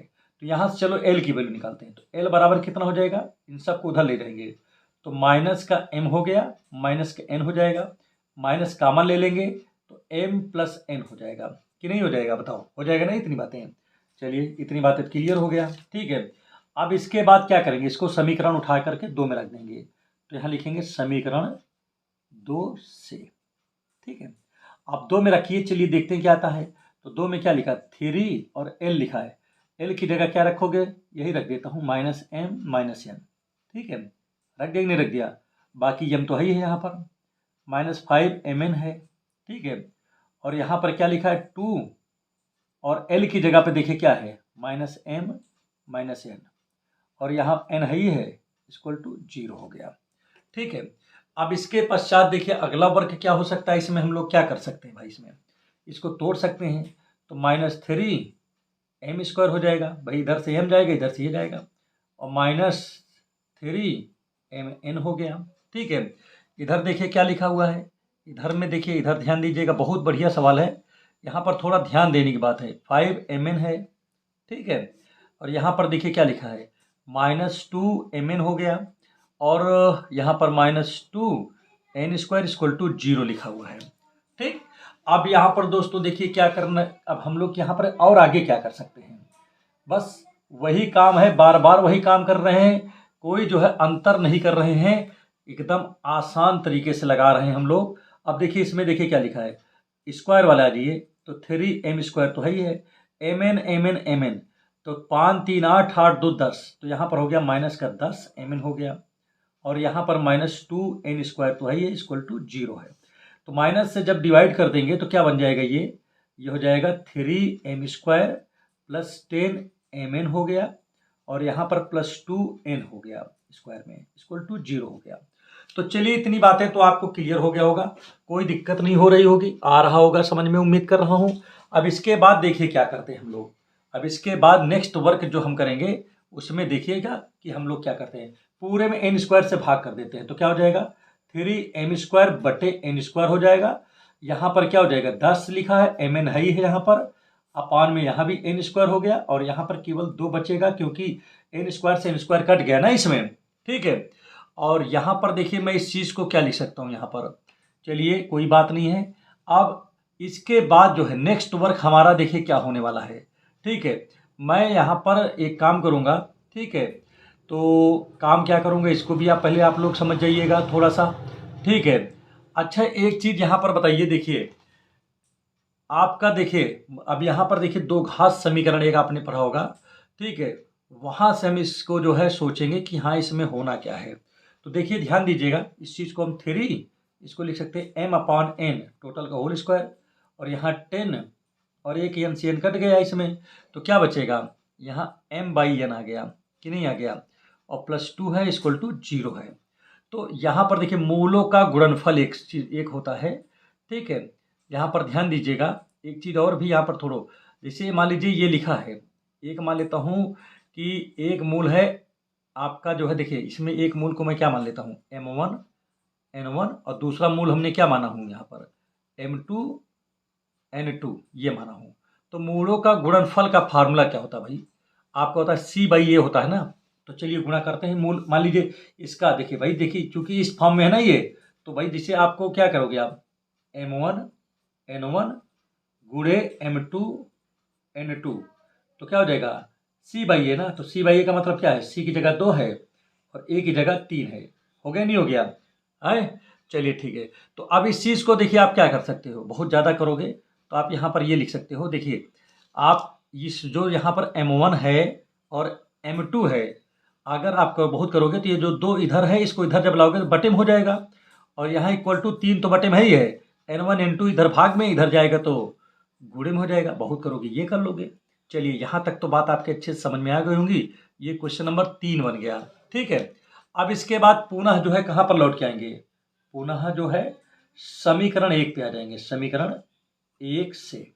तो 1 नंबर में क्या है, देखिए ध्यान दीजिएगा, n बराबर -l + m, यही तो लिखा है ना, देखिए ठीक है, l + n है, क्या है इसमें, अब की बार क्या माना हूँ भाई, देखिए ये लिखा है ना, अब की बार जब n की वैल्यू यहाँ से निकाला हमने तो आपका l + n ही तो आएगा भाई। देखिए यहाँ पर देखिए ध्यान दीजिएगा, समीकरण 1 में यही तो है। आपकी बार देखिए पहले हमने क्या किया था, पहली बार हमने l की वैल्यू निकाला था तो ये आ गया था, अब की बार मैं किसकी वैल्यू निकाल रहा हूँ, n की वैल्यू निकाल रहा हूँ, तो देखिए ये इधर चला आया तो आपका ये बन गया, ठीक है। और फिर से आपकी बार दोबारा जो है क्या करने वाला हूँ, वही प्रोसीजर फिर से करने वाला हूँ, सेम प्रोसीजर में कोई चेंजिंग नहीं करूँगा, सेम डिट्टो क्वेश्चन करने की कोशिश करूँगा। अब का मान जो है, हाँ यहाँ फिर से क्या करोगे, लिखोगे समीकरण 2 से, 2 से। तो 2 में क्या लिखा है, अब की बार n की जगह पर रखना है, तो हो गया 3lm हो गया, और -5m, और n की वैल्यू रखना है तो माइनस माइनस हो जाएगा प्लस, ये हो गया l + m हो गया कि नहीं, और +2l, और n की जगह पे फिर वैल्यू निकला है तो ये माइनस प्लस जो है ये भी माइनस हो गया, और यहाँ पर क्या लिखोगे, यहाँ पर आप लिखोगे l + m लिखोगे, और इक्वल टू यहाँ पर देखिए 0 लिखा हुआ है, ठीक है। तोड़ दीजिए तो 3 आपका ये हो गया, इसको तोड़ेंगे तो 5lm हो गया, यहाँ पर 5m² हो जाएगा, -2l² हो गया, -2lm हो जाएगा, इक्वल टू 0।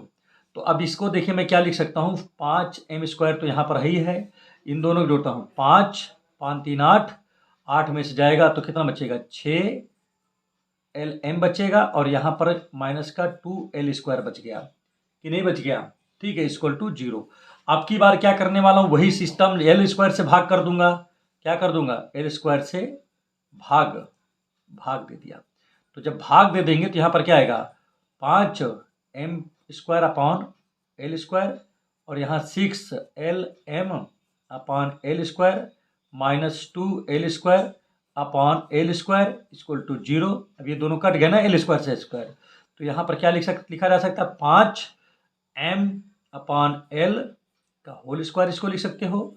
6 एक L से एक L कट गया तो M/L आ गया यहाँ पर, और यहाँ -2 इक्वल टू 0 हो गया। तो 5 तो आपका ही है यहाँ पर। चलिए इसको कोई बात नहीं है, यहाँ भी वही फार्मूला लगाता हूँ फिर से। तो यहाँ पर क्या आएगा M1 M2 से, तो भाई देखिए क्या होगा इसमें भी, अब M/L के फॉर्म में है तो M1 L1 ये हो गया अल्फा, और बीटा की जगह क्या होगा M2 L2। तो भाई alpha plus alpha into beta बराबर क्या आएगा C/A आता है। C की जगह क्या लिखा -2 और A की जगह 5 लिखा हुआ है, तो -2/5 हो जाएगा। अब यहाँ पर भी वही कार्यक्रम, तो M1 आपका M2 और ये -2 जो लिखा है इधर, ठीक है। यहाँ पर क्या करोगे इसको इसके नीचे लेके चले आओगे तो अपान में हो जाएगा ये 2 कि नहीं हो जाएगा। और इधर देखिए क्या हो जाएगा, इसमें देखते हैं क्या हो जाता है ये।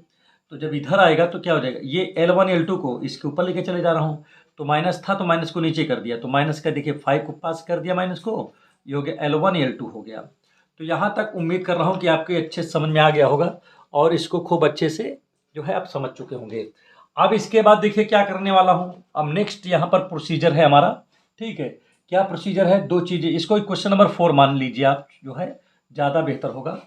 अब यहाँ पर आइए देखिए 4 मतलब यहाँ लिखोगे समीकरण 3 और 4 से, 3 और किससे 4 से, ठीक है। तो 3 और 4 से क्या देख रहे हो आप, ये देख रहा हूँ कि देखिए L1 L2 इसके अपान में माइनस का 5 गया है, और ये किसके इक्वल है M1 M2 इसके अपान में ये लिखा है 2 लिखा है, इसके इक्वल ये है। और ऊपर क्या लिखा है, यही सेम चीज़ है लेकिन ये किसके इक्वल है N1 इंटू N2 के, कि नहीं। तो यहाँ पर क्या लिखा जाएगा N1 इंटू N2 अपान में कितना, यहाँ 3 इसके इक्वल है, ठीक है। तो यहाँ पर चलिए काम करते हैं हम लोग। तो इस चीज़ को देखिए क्या लिखा जा सकता है, इसी चीज़ को हम ऐसे भी तो लिख सकते हैं। देखिए L1 L2 plus M1 M2 plus N1 N2, और ये जो इसकी वैल्यू है, इसकी वैल्यू क्या है माइनस का 5 है, इसकी 2 है, इसकी 3 है, 3 to 5, 5 से 5 गया 0 हो गया। तो यहाँ पर क्या लिखेंगे, अतः दोनों रेखाएं परस्पर लंब हैं, लिख देंगे अतः दोनों रेखाएं परस्पर लंबवत हैं, परस्पर लंबवत हैं। तो ये आपका एकदम कंफर्म हो गया, अच्छे से लग गया है, इसमें कोई दिक्कत नहीं है, ठीक है। तो चलिए इसको आप अच्छे से नोट कर लीजिएगा, ठीक है। आइए नेक्स्ट क्वेश्चन देखते हैं, नेक्स्ट क्वेश्चन किस प्रकार से सॉल्व होगा, ठीक है। अब आपका नेक्स्ट क्वेश्चन जो है वो है 14 नंबर, ठीक है। क्वेश्चन नंबर 14 में देखिए क्या लिखा हुआ है, यदि दो लंबवत रेखाओं की द्विभुजाएं L1 M1 N1 और L2 M2 N2 है, तो सिद्ध कीजिए कि द्विभुजाएं,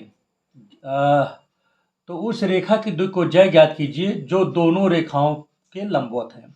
तो यहाँ पर आप मान लीजिए एकदम सीधा से मान लीजिए, माना अभीष्ट रेखा, माना अभीष्ट रेखा की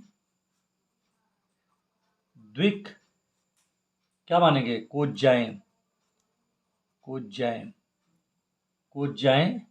L, M, N है, ठीक है। अब क्या होगा, चूंकि लंबवत हैं कि कौन, ये जो है किसके लंबवत हैं, जो हमारे पास पहले दिया है L1 M1 N1 और किसके है L2 M2 और N2 जो हमारे बुक में लिखा हुआ है, इसके लंबवत हैं, ये लंबवत है। तो इसका मतलब ये, और जो आपके पास में L1 है M1 है N1 है, अगर मैं इसके साथ इसको मल्टीप्लाई कर दूं तो इसकी वैल्यू 0 होना चाहिए। मतलब L1 मल्टीप्लाई कर दो M1 प्लस N1, इसकी वैल्यू 0 होना चाहिए, ठीक है। ये हमारा हो गया एक, मतलब इसको एक नंबर बना लो या दो, जो बनाना हो बना लीजिए। और इसी को दूसरे के साथ भी करेंगे तो क्या होगा, दूसरे वाले लेख के साथ L2 हो जाएगा, M M2 हो गया और N N2 हो गया, ये भी 0 के इक्वल होना चाहिए। अब चलिए इसको जो है क्या करते हैं, वज्र गुणनफंड, एक आपने सुना होगा क्रॉस मल्टीप्लिकेशन, तो किससे करेंगे हल इसको, वज्र गुणन विधि द्वारा, ठीक है, विधि से क्या करेंगे, हल करेंगे।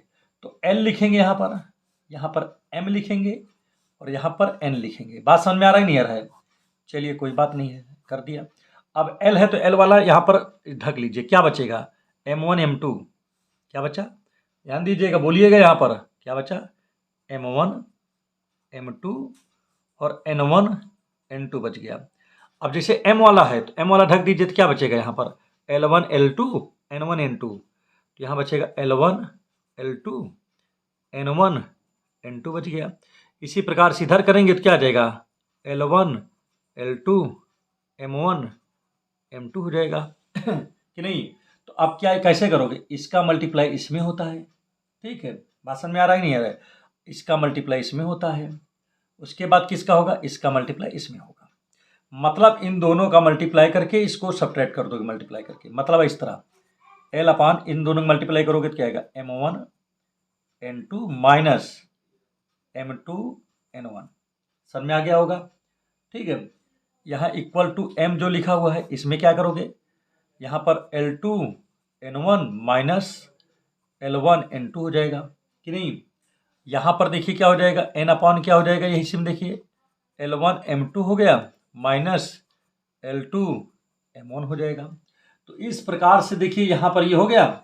और अब एक काम करते हैं, तो यही तो पूछ रहा था कि इसके अपान में ये किसका द्विकोज्या मतलब इसकी द्विकोज्या कितनी हो जाएगी। तो यहाँ पर क्या लिखोगे, अतः रेखा की द्विकोज्याएं, अतः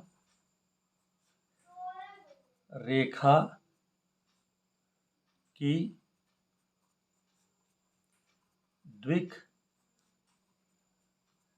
द्विकोज्या M1 N2 N2 N1 कामा दूसरा क्या है L2 N1 minus N1 N2 और L1 M2 M1 है। तो इस प्रकार से ये क्वेश्चन आपका सॉल्व होता है और इसमें कोई दिक्कत आपको नहीं बना कि नहीं। तो अब इसको जो है आपका काम है कि आप इसको जो है अच्छे से तैयार करोगे ताकि आगे चल करके इसमें कोई दिक्कत आपको परेशानी यहाँ पर आपको ना उठाना पड़े, ठीक है।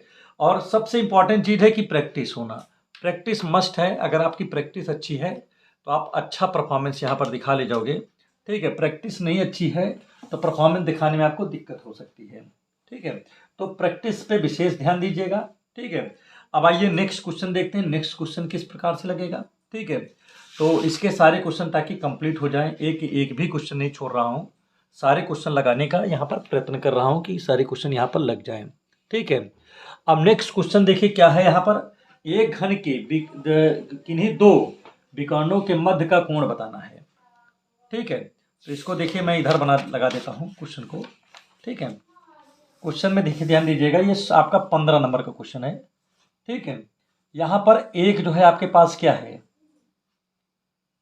एक आपके पास घन है, ठीक है। तो पहली बात तो चलो घन बना लिया जाए इसमें, ठीक है, ये हुआ ठीक। अब यहाँ पर क्या करेंगे हम लोग, और एक यहाँ से ले लेता हूँ, ऐसे कुछ कर दिया। देखिए घर बनाना सीख लीजिए भाई सभी लोग, ये इधर आपका चला गया और सबको मिला दीजिए इसे, ठीक है, आपस में, और इसको इससे मिला दिया। तो देखिए घन बन गया कि नहीं बन गया। अब इसका नाम नेमिंग कर दीजिए कुछ, ये आपका हो गया जेड होता है, ये आपका एक्स हो गया और ये आपका वाई हो गया, ठीक है। और पॉइंट यहाँ पर लिख दीजिए, ये आपका ओ हो गया, ठीक है। ये आप इसको ए मान लीजिए, ठीक है, इसको बी मान लिया, इसको सी मान लिया, इसको डी मान लिया, और ये डी के बाद क्या हो गया, डी के बाद इसको ई मान लिया, इसको एफ मान लिया, ठीक है, और इसको मैंने जी मान लिया, ठीक। यहाँ तक तो आपके अच्छे से बात समझ में आ गया होगा, ठीक है। और एक चीज़ यहाँ पर ध्यान दीजिएगा, हम लोग क्या करते हैं, हम लोग जो है यहाँ पर देखिए चित्र से देखते हैं, चित्र में मान लेते हैं कि जो है ये विकर्ण जो है इसकी लेंथ जो है सभी की ए, मतलब ये जो इसमें साइड है सभी का साइड ए मान लेते हैं। तो अगर ये मान लीजिए कि जो आपका ओ है, ध्यान दीजिए ये पॉइंट आपका क्या है 0 0 0, ठीक है। अब इसी जगह से आप जाइए, जैसे आप इधर से x की तरफ गए, तो जब x की तरफ जाओगे तो ये क्या हो जाएगा, इसका कोऑर्डिनेट क्या बनेगा भाई, जैसे x पे बढ़े हो ना, तो बाकी तो आपका चेंज नहीं होगा, केवल x वाला चेंज होगा ना। जैसे इधर गए, बात समझिए, जैसे ये पॉइंट आपका ओरिजिन है, मूल बिंदु है जिसको बोलते हैं, तो जब इधर जाओगे तो आपका कौन बढ़ रहा है, केवल आपका तो x बढ़ रहा है ना। कितना दूरी गए हो यहाँ से, a दूरी गए हो, क्योंकि इसकी भुजा की लंबाई a है, तो a और 0, 0 हो गया। बात समझिएगा। अब जैसे मान लीजिए आपको जी पे जाना है, यहाँ पर जाना है, तो इसकी क्या होगी भाई, आप केवल किसकी तरफ जा रहे हो, वाई की तरफ, तो वाई वाला बीच में होता है, ठीक है। बीच का मतलब है कि पहला वाले भी नहीं बढ़ा, 0 है, और लास्ट वाला भी 0 है, लेकिन बीच वाला आपका ए हो गया। ये क्या हो गया, ए हो गया। क्लियर हो गया नहीं हो गया।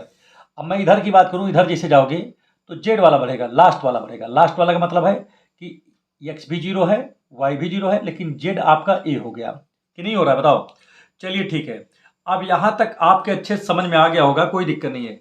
जैसे आप इसी जगह से आप देखिए, आप ऊपर जाने का मतलब क्या है, ऊपर जाने का मतलब वाई, और ऐसा ऐसा जाने का मतलब जेक्स, और इधर जाने का मतलब वो। अब जैसे यहाँ पर ए पे हो, ए से अगर आप एफ की तरफ जा रहे हो तो कौन किधर जा रहे हो बताओ, आप ए से एफ की तरफ भागोगे तो ऊपर जा रहे हो ना, वाई की तरफ जा रहे हो, तो इसका मतलब ये कोऑर्डिनेट तो आपको ए के पास सही है, तो ए तो वही रहेगा और जेड भी वही रहेगा, लेकिन यहाँ पर जो 0 था वो ए हो गया। क्यों, क्योंकि आप वाई की तरफ बढ़ रहे हो और इसकी डिस्टेंस ए है, तो ये आपका 0 से आपका ए हो गया कि नहीं समझ में आ रहा है। चलिए आगे यहाँ पर आप समझिएगा, और मज़ेदार है इसमें, यही तो इसमें समझने की बात है। अब जैसे मान लीजिए, अब इसी जगह से हम चाहें तो इसका बी भी निकाल सकता हूँ। कैसे, जैसे ए आपके पास है, अब इधर अगर जाओगे, इधर इस बी की तरफ, तो किधर जा रहे हो आप, जेड की तरफ जा रहे हो, तो जेड का मतलब आपका ये प्रभावित होगा, जेड वाला तीसरा वाला। तो कैसे होगा, ए आपका यही रहेगा, 0 भी रहेगा, लेकिन यहाँ पर जो 0 लिखा है ये जेड की तरफ जाए तो ए हो गया कि नहीं हो गया, बताओ। तो अब यहाँ तक हो गया। अब इसमें आप देखिए, जैसे अब आप कहोगे सर जैसे यहाँ पर मुझे डी पे जाना हो तो क्या करोगे आप, बात समझिएगा। या आप ऐसे कहोगे सर, या बताओ कि चलिए पहले डी को ही कर लेते हैं, बताओ। तो ये बताओ मुझे कि आप सी से डी की तरफ जाना चाहोगे कि जी से डी की तरफ जाना हो। अगर सी से जी की तरफ जा रहे हो तो इसका मतलब वाई की तरफ बढ़ रहे हो, तो वाई का मतलब ये प्रभावित होगा, वाई वाला, बाकी ये दोनों तो वैसे रहेगा। तो प्रभावित करके देख लो, आपका ये भी 0 रहेगा और ए भी वही रहेगा, लेकिन जो यहाँ पर ये वाला है ये प्रभावित होकर ए हो जाएगा। क्यों, क्योंकि इसकी लेंथ ए है, ठीक है भाई। 0 में ए जुड़ जाएगा, जैसे पहले 0 था, अब तुम 1 किलोमीटर और ऊपर चले गए तो ए हो जाएगा ना यहाँ पर। चलिए ठीक है। अब इसके बाद देखिए, अब आपके माइंड में क्या आ रहा है, अब कि सर इस तरह तो सब निकल जाएगा, बड़ा आसान है ये। अब आप कहोगे सर मुझे ई के चाहिए, तो ई तो आप यहाँ से भी आ सकते हो, यहाँ से भी आ सकते हो, बी से भी जा सकते हो। अब आप कहाँ से जाना चाहोगे, अगर आप बी से जाओगे ऊपर तो आपका कौन सा ये प्रभावित होगा, आपका ये प्रभावित होगा। अगर इधर से इधर आ रहे हो या से इधर की ओर, इधर की ओर आ रहे हो तो मतलब ये जेड की ओर आ रहे हो, तो जेड वाला फिर आपका ये प्रभावित होगा। अगर आप इधर से जो है डी से एफ ई की तरफ जा रहे हो, तो इधर जा रहे हो का मतलब कौन है, यक्स है, तो आपका यक्स वाला प्रभावित होगा, यक्स मतलब पहला। तो चलो जहाँ जहाँ जाओगे कुल मिला के बात वही हो रहा है। आप खुद देख गए होंगे कि हमारा हर बार 0 वाला प्रभावित हो रहा है कि नहीं। तो जैसे यहाँ से इधर जाओगे तो आपका क्या हो जाएगा, ए हो जाएगा कि नहीं भाई। यही ए तो पहले था, यही एक्स नहीं था, तो जब इधर गए तो एक्स वाला बढ़ा, क्योंकि आप डी से एक्स ई की तरफ जा रहे हो तो आप एक्स की तरफ जा रहे हो, देखो कि नहीं। तो आपके सभी पॉइंट आपको मिल गए होंगे। तो यहाँ पर आप यहाँ पर ध्यान दीजिएगा, शीर्ष आपका देखिए क्या होगा, शीर्ष, ठीक है, शीर्ष आपका सब मिल गया यहाँ पर, ठीक है। अब ज़्यादा लिखेंगे नहीं यहाँ पर, ठीक है, बहुत ही कम शब्दों में यहाँ पर लिखने का प्रयत्न करेंगे, ठीक है। तो इस घन के 4 विकर्ण कौन कौन से हैं, सीधे लिखता हूं, इस घन के 4 विकर्ण, 4 विकर्ण कौन कौन से हैं, देखिए ओई है, कामा एडी है, और कौन सा है देखिए एडी, यहाँ पर ये नहीं लगेगा, ठीक है। और उसके बाद यहाँ पर सी एफ है, और इसके बाद देखिए बार बार लिख रहा हूँ, सी एफ है, और क्या है यहाँ पर आपका जीबी है। बात समझ में आ रहा है नहीं आ रहा, जीबी है, ठीक। तो एक काम करते हैं यहाँ पर, भाई देखिए कह रहा है विकर्ण एक दूसरे को क्या करता है, यहाँ पर क्या पूछ रहा है, विकर्णों के मध्य का कोण पूछ रहा है। तो चलो दोनों दो जो विकर्ण हैं उनके जो है द्विक अनुपात निकाल लेते हैं। तो एक देखिए यहाँ पर क्या कर रहा हूँ कि ओ से ई इसका निकाल लेता हूँ, और अगर ओ ई निकाल रहा हूँ तो इसके साथ अगर ए डी निकाल दूँ, ए से डी, तो कहीं ना कहीं ओ ई कैसे जा रहा है, ओ ई आपका ऐसे है, देखो ऐसे है, और ए डी कैसे है, ऐसे है, तो कहीं ना कहीं एक दूसरे को कट कर देगा ना इसमें। तो यहाँ विकर्ण निकालते हैं। ठीक है, यहाँ पर क्या लिखेंगे, अब लिखेंगे ओ ई के द्विक अनुपात। तो अब ई से ओ को घटाना है, तो ई कहाँ पर है, ये है ए, इसमें से ओ घटाओगे, मतलब ए से भी जीरो घटेगा, इस वाले ए से भी जीरो घटेगा, इस वाले ए से भी, मतलब ए माइनस जीरो कामा ए माइनस जीरो कामा ए माइनस जीरो। तो कुल मिलाकर के ये हो गया कि आपका ए कामा ए हो गया कि नहीं हो गया। अब इसका द्विकोज्या जैसे हमको अगर निकालना हो तो क्या होगा, यहाँ लिखेंगे द्विक कोज्या। ठीक है, तो द्विकोज्या का फार्मूला क्या होता है भाई, देखिए ये, फिर इसी को लिखेंगे और फिर इसी को लिखेंगे, और इसके अपॉन में क्या रहता है बताइए, अंडर रूट इन तीनों के स्क्वायर, ए स्क्वायर प्लस ए स्क्वायर प्लस ए स्क्वायर, ये तो होता है कि नहीं, भी पढ़ा चुका हूँ इसको, ए स्क्वायर प्लस ए स्क्वायर प्लस ए स्क्वायर, इसमें भी गया यही, और इसी का जो है अंडर रूट इसमें भी जाएगा ए स्क्वायर प्लस ए स्क्वायर प्लस ए स्क्वायर कि नहीं, और यहाँ पर क्या जाएगा, ए तो ऊपर ही है, और ये क्या जाएगा 3a², तो 3 तो बाहर निकल, देखिए ए तो बाहर हो जाएगा, नीचे 3 रह जाएगा, और यहाँ पर भी क्या होगा, यही चीज़ यहाँ पर भी हो जाएगा, तो काटोगे तो 1/3 आ गया, इसको भी काटोगे तो 1/√3 आ जाएगा, इसको भी काटोगे तो 1/√3 आ जाएगा कि नहीं। अब एक काम तो आपका हो गया, अब चलिए ए डी का इसी तरह निकाला जाएगा, क्या निकालोगे, ए डी का द्विक अनुपात। ठीक है, द्विक अनुपात। ठीक है, तो इसका द्विक अनुपात कैसे निकलेगा ध्यान दीजिएगा। अब ए से देखिए डी से ए घटेगा, तो डी यहाँ पर देखिए क्या लिखा हुआ है, डी आपका यहाँ पर है 0 और ए क्या है यहाँ पर A00, तो यहाँ पर 0 से कौन घट रहा है भाई, ध्यान दीजिएगा, क्योंकि ए डी का मतलब कि डी से, तो 0 से घटेगा ए। ठीक है, दूसरे में क्या घटेगा, ए से जीरो, और तीसरे में ए से भी जी, इसमें भी यही है, ए से 0 घटेगा कि नहीं, समझ में आ गया होगा। तो ये आपका हो जाएगा कितना, -a, यहाँ a हो गया और यहाँ प्लस का a। चलिए इसका जो है द्विकोज्या निकाल लिया जाए, तो इसकी भी द्विकोज्या, तो ए डी का द्विक कोज्या, तो द्विकोज्या कैसे लिखो, -a अपॉन ये पूरे के स्क्वायर, तो a² plus a square plus a square, फिर सेकेंड वाला लिया a upon √a² plus a square plus a square, इसको लिया a upon √a² plus a square plus a square, और देखिए इसको जब काटेंगे तो माइनस को 1/√3 आएगा, कामा यहाँ पर 1/√3 आएगा, इसको सॉल्व कर लीजिएगा 1/√3 आ जाएगा कि नहीं आ जाएगा। मान लेंगे, माना दोनों विकर्णों के बीच का कोण क्या है, थीटा है, तो क्या लगेगा, काश थीटा बराबर आपका क्या हो जाएगा भाई, पहले के साथ पहले का मल्टीप्लाई, दूसरे के साथ दूसरे का, तीसरे के साथ तीसरे का, तो 1/√3 का -1/√3 के साथ करेंगे तो 1/3 आ जाएगा, प्लस 1/√3 से 1/√3 को करेंगे तो 1/3 आ जाएगा, इसमें भी इसी तरह हो जाएगा, तो ये दोनों तो कट गया आपका, तो इस प्रकार से क्या आएगा, थीटा इक्वल टू आ जाएगा काश इनवर्स 1/3 आपका आंसर आ जाएगा। तो ये आपका मतलब आपका आंसर हो गया है। ठीक है, और उम्मीद कर रहा हूँ कि अच्छे से ये भी क्वेश्चन आपका एकदम अच्छे से आ गया होगा आपको। ठीक है, चलिए नेक्स्ट क्वेश्चन यहाँ पर देख लेते हैं, क्वेश्चन नंबर 16 देखते हैं। 16 में देखिए क्या लिखा हुआ है यहाँ पर, 16 नंबर बहुत ही बेहतरीन सवाल है, इसमें कुछ ज़्यादा करना नहीं है। उस रेखा, देखिए लिखा है, उन रेखाओं के बीच का कोण ज्ञात कीजिए जिनके द्विक अनुपात 1:1:2 और यहाँ पर क्या लिखा, √3 - 1 कामा माइनस में √3 - 1 कामा 4 है, ये लिखा हुआ है। ठीक है, और ये बहुत ही बेहतरीन क्वेश्चन है, इसमें आपको ज़्यादा दिमाग नहीं चलाना है। तो यहाँ पर देखिए क्या हो जाएगा, यहाँ पर आप लिख दोगे, ठीक है। आप यहाँ पर क्या लिखोगे, यहाँ पर आप लिख दीजिएगा क्या, यहाँ A1 बराबर 1 है, और B1 बराबर यहाँ पर क्या दिया है, ये भी 1 लिखा हुआ है, और C1 बराबर यहाँ 2 लिखा हुआ है। और यहाँ पर देखिए A2 की वैल्यू देखो बच्चा, यहाँ पर क्या लिखा है, A2 की वैल्यू लिखा √3 - 1 लिखा है।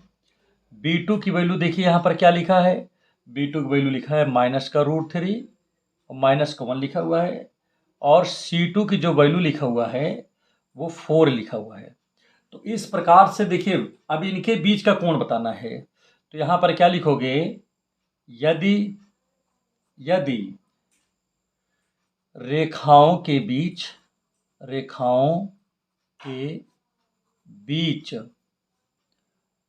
थीटा कोण है, तो क्या लिखोगे फार्मूला भाई, फार्मूला तो आपको पता है पहले से कि cos थीटा इक्वल टू होता है A1 A2 plus B1 B2 plus C1 C2 upon under A1 square, और यहाँ पर आ जाएगा B1 square plus C1 square, और यहाँ पर क्या हो जाएगा, आपका हो जाएगा A2 square B2 square plus C2 square, ये हो जाएगा। तो उम्मीद कर रहा हूँ इसमें आप क्वेश्चन को जो है रख करके निकाल सकते हो, ठीक है। वैल्यू उठा के सारी वैल्यू है, इसमें केवल रख करके केवल आपको सोल्यूशन करना है, आप कर दीजिएगा, आंसर आ जाएगा। क्वेश्चन नंबर 17 भी देख लीजिए, इसी पे लगे हाथ, ठीक है। क्या लिखा है, उस त्रिभुज के कोण ज्ञात कीजिए जिनके शीर्ष दिए हुए हैं, ठीक है। त्रिभुज के कोण ज्ञात कीजिए जिसके शीर्ष दिए हुए हैं, ठीक है। तो यहाँ पर ध्यान दीजिएगा क्या क्या है, शीर्ष क्या है इसमें, देखो A बराबर यहाँ पर लिखा है 3, 2, -1 लिखा हुआ है, और B इक्वल टू यहाँ पर दोस्तों क्या लिखा है, देखिए ध्यान दीजिएगा 3, 5, 2 लिखा हुआ है, और C इक्वल टू यहाँ पर देखिए क्या लिखा हुआ है 5 -2, और यहाँ पर देखिए क्या लिखा हुआ है, यहाँ 3 लिखा हुआ है, ठीक है। ये क्वेश्चन है। तो पहला काम क्या होगा, जैसे हमको मान लीजिए, जैसे हमारे पास में ये है ट्रिंगल, ठीक है, ये ट्रिंगल है ABC।